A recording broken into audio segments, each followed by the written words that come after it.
Le 15 mai dernier, la FSU était dans la rue pour réclamer un dégel du point d'indice qui fixe les salaires dans la fonction publique. Les salaires des fonctionnaires sont gelés depuis 2010, ce qui a pour effet une perte en moyenne par an d'1 mois et demi de salaire pour chaque agent de la fonction publique. Le gouvernement nous dit aujourd'hui qu'il compte maintenir ce gel jusqu'en 2017.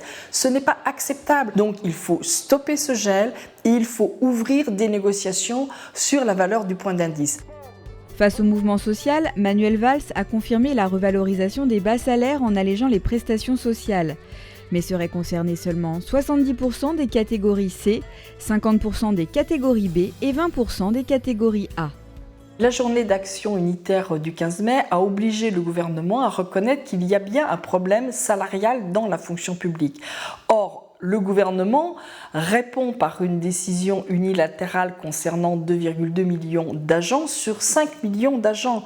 Nous continuons de demander des mesures générales, équitables pour les 5 millions d'agents de la fonction publique. Donc nous redisons aujourd'hui au gouvernement, nous voulons que le gouvernement mette fin au gel du point d'indice et qu'il ouvre des négociations pour la revalorisation du point. C'est ce rendez-vous salarial qui sera la bonne réponse à la journée du 15 mai.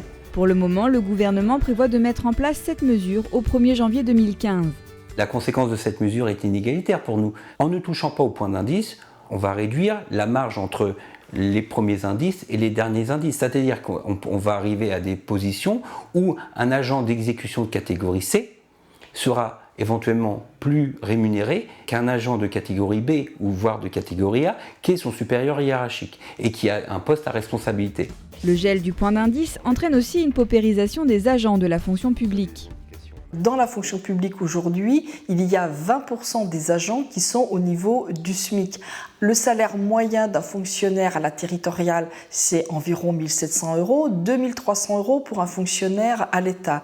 En tant qu'enseignante en CM2, je gagne 2 000 € net par mois pour 27 heures de présence en classe, 42 heures de travail estimées par le ministère. Moi, je fais plutôt 50 heures par semaine. Donc pour nous, c'est pas du tout suffisant quand on voit le niveau des loyers actuels, le coût de la vie, notre pouvoir d'achat diminue. Et d'ailleurs, je le vois sur ma feuille d'impôt puisque je gagne moins, je déclare moins cette année que l'année dernière. Le métier d'enseignant du premier et du second degré a donc du mal à recruter. Aujourd'hui, un enseignant qui débute dans le métier avec un salaire à 1 400 €. Après 5 ans d'études, c'est évidemment un salaire qui est beaucoup plus bas que ce que l'on donne aux gens avec un bac+5 ailleurs dans le monde du travail.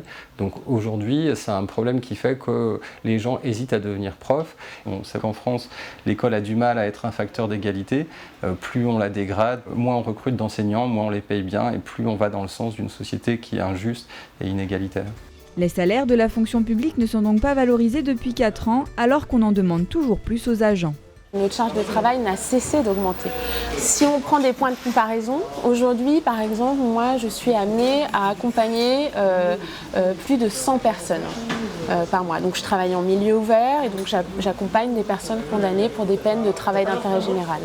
Pour vous donner un point de comparaison, dans d'autres pays, le nombre de personnes accompagnées par conseiller est de 50. Et d'ailleurs, une des conséquences directes, c'est qu'il y a ce qu'on appelle le taux d'évaporation. Il y a beaucoup de collègues qui sont là un temps et qui passent d'autres concours parce qu'ils ont le désir de progresser, de gagner mieux. En augmentant le point d'indice, les fonctionnaires auront donc plus de pouvoir d'achat et par conséquent contribueront à relancer l'économie d'une manière générale.